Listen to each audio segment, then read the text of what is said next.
I am discussing the Tuskegee syphilis study today. Um, First and foremost, I went to, and I'm just referring to it as that as a study, so you guys know what I'm talking about initially. But I actually refer to it as the Tuskegee syphilis extermination campaign, because that's what it was. They're always trying to say, "Oh, it was just research. It was like a lot of people in the medical community unfortunately still refer to it as a trial or a study, or and then if a black person or somebody gets upset about, or not upset, but whenever it's discussed, they keep referring to it as a study, and then they automatically feel the need to defend it. Um, as being a study, and trying to say, oh, that's just how research was done back during the Jim Crow era. That's just we all research has come along with blah blah blah, explaining basically. um, but yeah, I just wanted to point out some things that particularly about this so say study that make it not a study, or some of the people who were involved with it, and the some of the things that they did that made it made it they proved through their actions that they weren't actually trying to study anything. It was more about exterminating people of color. And I say people of color, it was black people in the Tuskegee thing, but on there were the people who were involved with this study. They also did some things down in the Caribbean, or not the Caribbean, South America. Um, and I'll get into that. In the picture here, I have I think on the left hand side, that's Dr. David Albertin, and in the middle, that's Nurse Eunice Rivers, and on the side there, that's Dr. Walter Edmondson. And I have this picture up here because when you Google Tuskegee syphilis study, like who was involved with it, who is in charge, they always put Eunice Rivers up there, which I'm and she was involved with it. There's a lot of evidence to suggest that she was one of the critical tools involved in getting a lot of black people to not suspect anything, or not, to try to get them to feel comfortable. Um, a lot of people claim that they weren't actually injecting black men with syphilis, or they weren't actually infecting anybody with syphilis. They were just not treating them, which there's actually a lot of evidence to suggest that they were also infecting people with stuff. I mean, there were other medical atrocities going on during that time as well, like doctors on purposely removing black women's uteruses after they had put them under surgery, after they told the black women that they needed an appendectomy. Um, they did that a lot. They actually called them the Mississippi appendectomies around that time. But so I wouldn't put it past them if they were injecting people with syphilis, but they claim that they weren't. And that the official, the people who have come out and admitted to whatever they didn't admit to that, but whatever. Um, but yeah, so they're always putting her up there to try to say, oh, it wasn't even it wasn't even about racism. One of the people was black. No, it was.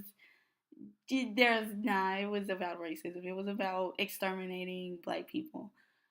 And another evidence to suggest that is that the guy who was in charge, who was really, really well, they were all, white doctors have a network together. They all work together. They all, are pretty much on the same page, and were more than likely pretty much on the same page back then with this situation.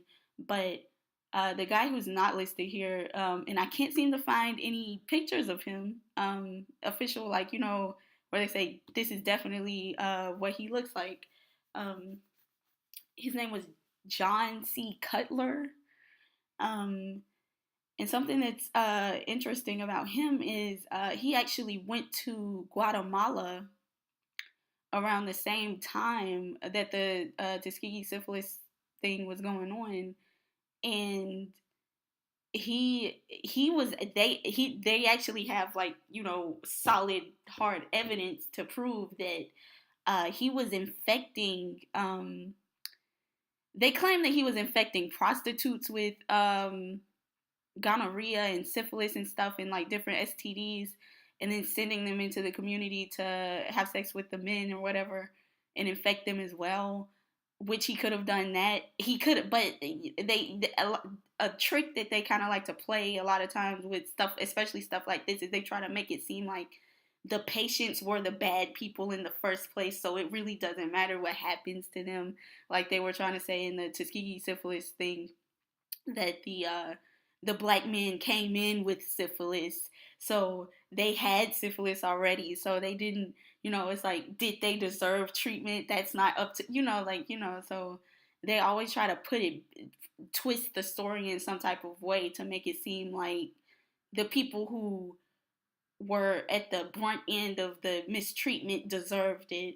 And so I kind of, I'm not, they claim it was the prostitutes. I'm like, okay, it could have just been normal women that came to the doctor, just like a lot of the Tuskegee syphilis victims were. A lot of people in the African American community, and in other, like, there's a lot of mistrust there, because it was a racial thing. So, and a lot of people say that they didn't come in with syphilis when they came into the doctor, and and the whole medical community back then was on an extermination stick, to get rid of black people. Um, so yeah, he was involved with that as well, which that wasn't research. It was like, I mean, he claimed that he was trying to see what happens with STDs in the long run and stuff. But it's like, why come that type of thing never happen to white people?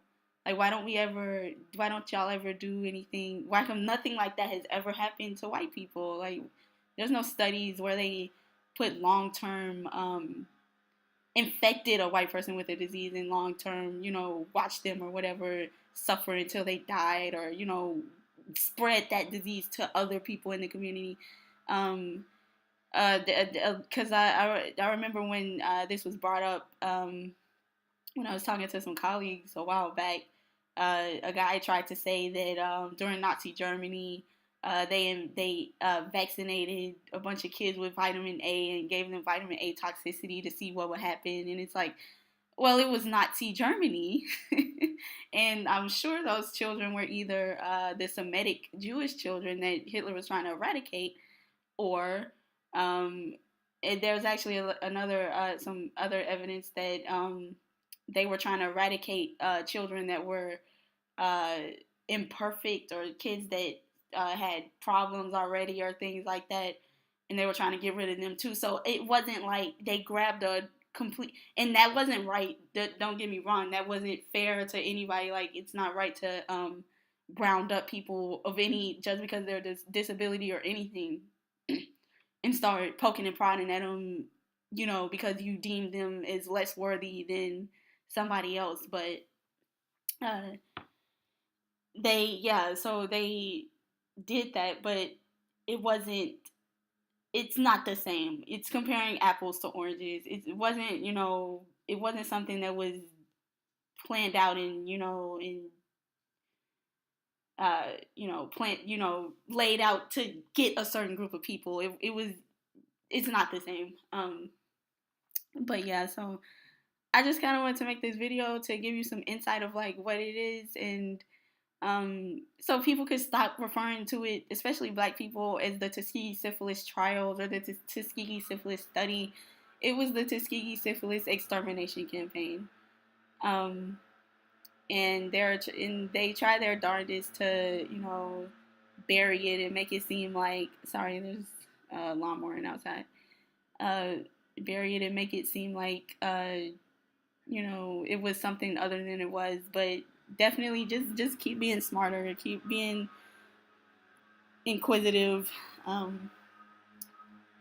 And I'm going to get out of here soon because it's really loud. But definitely rate, comment, subscribe. If you guys can still hear me, rate, comment, subscribe. Let me know what you think. Send me messages. And y'all have a nice day.